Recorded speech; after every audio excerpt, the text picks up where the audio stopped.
Hi everyone, welcome to Vani's channel. இன்னைக்கு நம்ம வீடியோவில் ஒரு டேஸ்டியான பன்னீர் பராட்டா எப்படி பண்றதுன்னு பார்க்க போறோம். வாங்க வீடியோக்குள்ள போலாம். இந்த பன்னீர் பராட்டா பண்றதுக்காக 1 கப் கோதுமை மாவை ஒரு பவுல்ல சேர்த்துக்கிறேன். இதோட தேவையான அளவு உப்பு சேர்த்து இது ரெண்டும் நல்லா மிக்ஸ் ஆகுற மாதிரி கலந்து விட்டுக்கலாம். இது நல்லா கலந்த உடனே கொஞ்சம் கொஞ்சமா தண்ணி விட்டு இதை நல்லா பிசைஞ்சு எடுத்துக்கணும். நம்ம சப்பாத்தி மாவு பிசைகிற மாதிரியே இதை நல்லா பிணைஞ்சுக்கணும். பாருங்க எவ்வளோ நல்லா சாஃப்டா இருக்குதுன்னு. இப்போ இதோட 1 டீஸ்பூன் எண்ணெயை சேர்த்து எண்ணெயும் மாவும் நல்லா மிக்ஸ் ஆகுற மாதிரி மறுபடியும் நல்லா பிசைஞ்சுக்கணும். எப்பவுமே சப்பாத்தி சாஃப்டா வர்றதுக்கு நம்ம பிசைறது பொறுத்து தான் இருக்குது. இப்போ பாருங்க நல்லா பிசைஞ்சாச்சு. இதை ஒரு ஈர துணியால மூடி வைக்க போறேன். ஒரு காட்டன் துணியை தண்ணியில நனைச்சு நல்லா புளிஞ்சு வச்சிருக்கிறேன். இப்போ அந்த துணியால இதை மூடி ஒரு 15 இருந்து 20 நிமிஷம் வரைக்கும் இப்படியே வச்சிடலாம். இப்போ பன்னீர் ஸ்டஃப் பண்றதுக்காக என்ன பண்றோம் பார்க்கலாம் வாங்க. துருவின பன்னீர் எடுத்திருக்கிற 1 கப், இதோட 1/2 டீஸ்பூன் ஜீரக பவுடர், கரம் மசாலா 1/2 டீஸ்பூன், மிளகாய்த்தூள் 1/2 டீஸ்பூன், உப்பு தேவையான அளவு, மாங்காய் பொடி 1/2 டீஸ்பூன், ஜிஞ்சர் பொடி அதாவது இஞ்சி பொடி இதையும் 1/4 டீஸ்பூன் சேர்த்திருக்கிறேன்.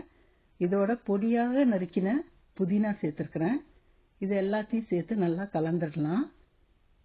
ஜிஞ்சர் பொடிக்கு பதிலா துருவின ஜிஞ்சர் இல்லைன்னா நல்லா ஜிஞ்சர் விழுது சேர்த்துக்கலாம்.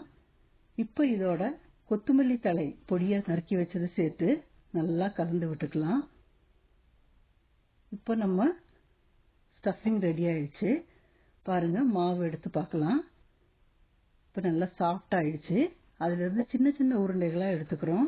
சப்பாத்தி மாவு அளவுக்கு சப்பாத்திக்கு உருண்டை எடுக்கிற மாதிரி எடுத்து அதை மாவால தொட்டு நல்லா தேய்ச்சிக்கலாம். ஒரு சின்ன அளவா தேய்ச்சி வரும்போதே அதில் நடுவுல இந்த ஸ்டஃபிங்கை வச்சிடலாம்.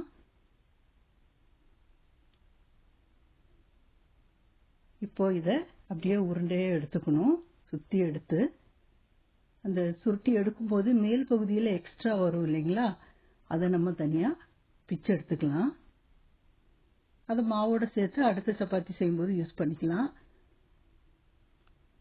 இப்போ இதை லேசா மாவுல தொட்டு மெதுவா நிதானமா உருட்டிக்கலாம். இதை உருட்டி எடுக்கும்போது பார்த்துக்கணுங்க, சைட்ல எல்லாம் கொஞ்சம் மெலிசா வர்ற மாதிரி பார்த்துக்கணும். அப்பதான் வேகும். சைட்ல திக்கா இருந்துச்சுன்னா வேகமாயிடும். இப்ப பாருங்க ஸ்டஃபிங் எதுவுமே வெளியே வராத மாதிரி நிதானமா சைடெல்லாம் மெலிசா இருக்கிற மாதிரி நல்லா இதை தேய்ச்சி எடுத்துக்கலாம். அதுக்கு இடையில தவா வச்சுட்டேன் அடுப்புல சூடாகிறதுக்காக. இப்போ இந்த பரோட்டாவை தவால போட்டுடலாம். இப்போ ஒரு சைடு வெந்த உடனே அதை மறு சைடுல திருப்பி போடணும். பாருங்க இப்பவே நல்லா பொங்கி வருது பாருங்க. இப்படி பொங்கி வரும்போதே சப்பாத்தி நல்லா சாஃப்ட் ஆயிடும். ஸ்டஃபிங் எதுவுமே வெளியே வரல. இப்ப பாருங்க மறு சைடு வேகும்போது லேசா எண்ணெய் விட்டுக்கலாம். நெய் வேணும்னா கூட குழந்தைங்களுக்கு கொடுக்கறதான நெய் வேணும் கூட விட்டுக்கலாம். இப்போ எண்ணெய் தடவி இது திருப்பி போட்டுடலாம்.